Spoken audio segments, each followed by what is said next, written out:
Breaking tonight, a development that could send shockwaves through households across the country, something seniors, families, and working Canadians have long been waiting for, and perhaps, something few truly believed would ever happen. Reports are now emerging that retroactive payments linked to old age security and the Canada Pension Plan may soon be arriving in the mailboxes and bank accounts of Canadians, payments that some say could go back months, even years. For millions of retirees who have spent sleepless nights worrying about the rising cost of groceries, rent, and medicine, this is being described as nothing short of historic. But the question remains, how much money is truly on the line, who will benefit, and what does this mean for the financial stability of the country? To understand the weight of tonight's development, we need to go back to the start of this story, back to the relentless pressure Ottawa has been facing from advocacy groups, economists, and most importantly, the voices of seniors themselves.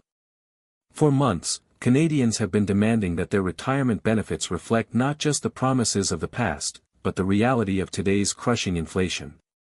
Consider the facts. The price of fresh produce has surged nearly 20% over the last 3 years.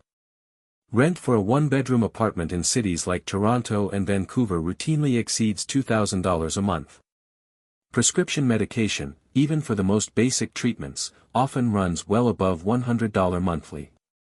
For seniors living on fixed incomes, many surviving on less than $1,700 a month between CPP and OAS, these costs have become unbearable. The tipping point, according to insiders, came earlier this year when reports surfaced showing that thousands of eligible Canadians had been underpaid due to indexing delays, calculation errors, and outdated cost-of-living adjustments.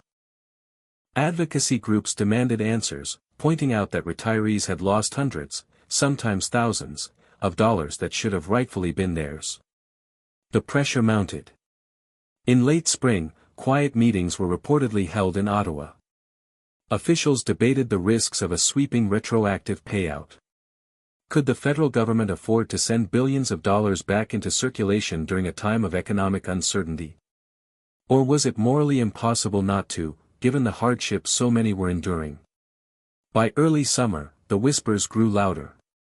Letters began circulating among members of Parliament, some from seniors themselves, describing heartbreaking struggles, cutting pills in half to stretch prescriptions, skipping meals to afford rent, even putting off necessary dental care because the cost was simply too high. These stories made it clear, Canadians were not asking for luxuries, they were asking for dignity. Now, the signs are undeniable. Multiple sources suggest that retroactive CPP and OAS checks are on the way. While the exact timeline remains unconfirmed, speculation centers on payments beginning as early as this fall, possibly October or November, with amounts ranging from $600 to more than $2,400, depending on the length and severity of the underpayments. For someone like Margaret Thompson, a retired teacher in Winnipeg, this could mean finally paying off lingering credit card debt she accumulated just to keep up with grocery bills.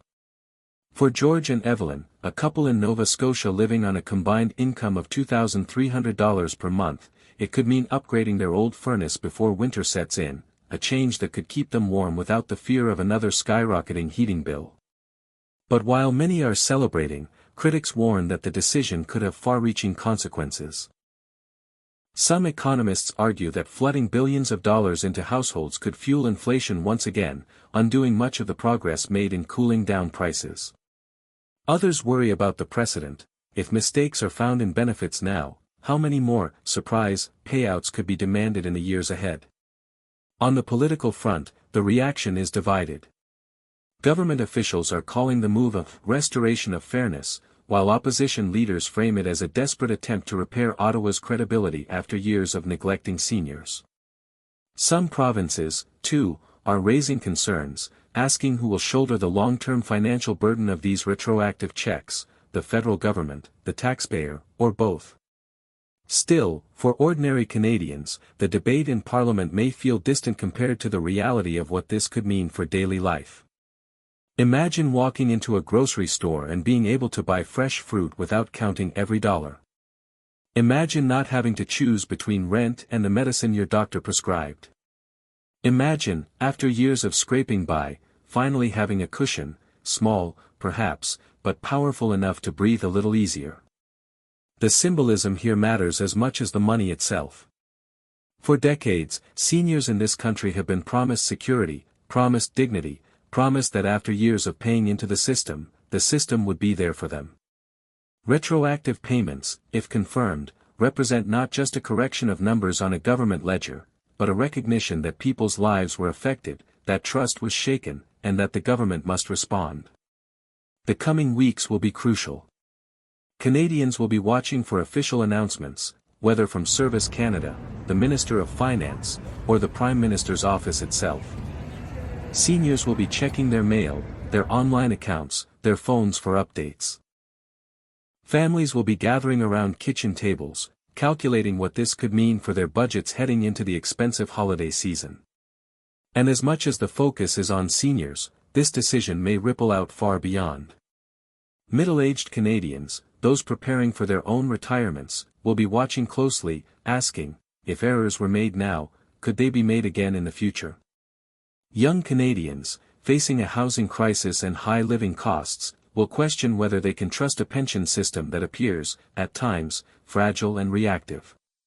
But tonight, the mood across the country is shifting. For those who have been told for years that the system cannot change, that the rules are fixed, and that what is lost is gone forever, the very idea of retroactive payments is nothing less than groundbreaking.